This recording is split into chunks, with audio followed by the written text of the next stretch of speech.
Buenos días, mi nombre es Martín Unzueta y soy el director ejecutivo del Centro de Trabajadores Chicago Community and Workers' Rights, un centro de trabajadores en la ciudad de Chicago. Queremos hablar del miedo en los Estados Unidos. Siempre que vemos la televisión, ¿verdad?, sobre todo algunos canales, hay problemas en todas partes. Hay problemas de pandilla, de drogadicción, de no sé de cuántas, de accidentes, ¿verdad? Y la verdad es que es una tendencia, sobre todo en el sistema informativo, de crear miedo. Dice, esta es una sociedad que vive con miedo, ¿verdad? Cuando en aquella época, hace no muchos años, todavía vivía Bin Laden, entonces tenían así como que miedo a Bin Laden, ¿verdad? Miedo a Saddam Hussein.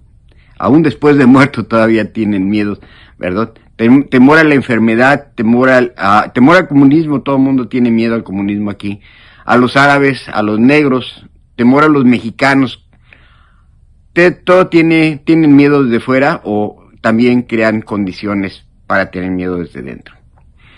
El temor es muy útil, dice un artículo, para controlar a la población y manipular a la opinión pública. Sirve para justificar intervenciones y guerras frías y afuera implementación de medidas de seguridad adentro. El miedo también se puede usar para generar más ventas de medicamentos o mantener comunidades divididas y enfrentadas, tal como estamos ahora las comunidades latinas, las comunidades blancas, las comunidades negras. Dice, todos están enfermos. Este es un país enfermo, hay 543 millones de personas gravemente enfermas. Reportó el investigador Bob Garfield hace varios años al examinar reportes del Washington Post, del New York Times y del USA Today. Los números son escalofriantes. 50 millones de enfermos cardíacos, 53 millones con migraña, 25 millones con osteoporosis, 3 millones con cáncer, cientos de millones más con otras enfermedades, etcétera, etcétera, obesidad del cerebro, etcétera. Pero los números, dice este artículo, dice, los números no cuadran. Dice, sin embargo, hay un pequeño problema. La población total en los Estados Unidos es de 300 millones. Señala Garfield. O los 250 millones que faltan son indocumentados que no han sido contados, o los informes y reportajes sobre las enfermedades están más que exagerados. Aún los números más son una exageración y no representan una invasión silenciosa de millones de inmigrantes indocumentados enfermos. Estas cifras provocan a la gente que compre más productos médicos. Tal vez, dice el artículo, ese es lo que están tratando de hacer.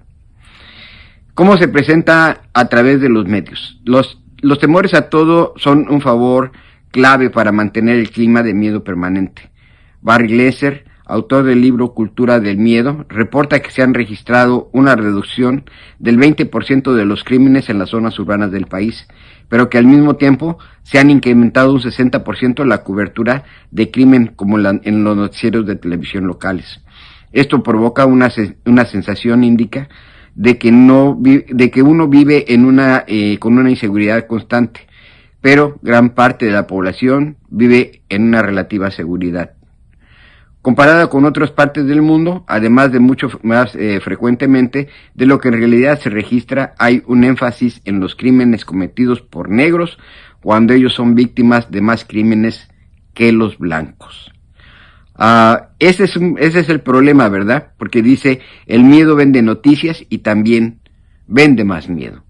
No estemos con ese temor, compañeros. Tenemos que solidarizarnos con los trabajadores latinos, los trabajadores negros, los trabajadores blancos también. Todos somos trabajadores y todos recibimos la misma explotación de una sociedad como en la que vivimos, donde no es una sociedad justa, es una sociedad donde solamente algunos obtienen mucho más dinero y a los otros solamente nos mantienen con unas migajas. Bueno, pues muchas gracias, nos vemos la próxima semana.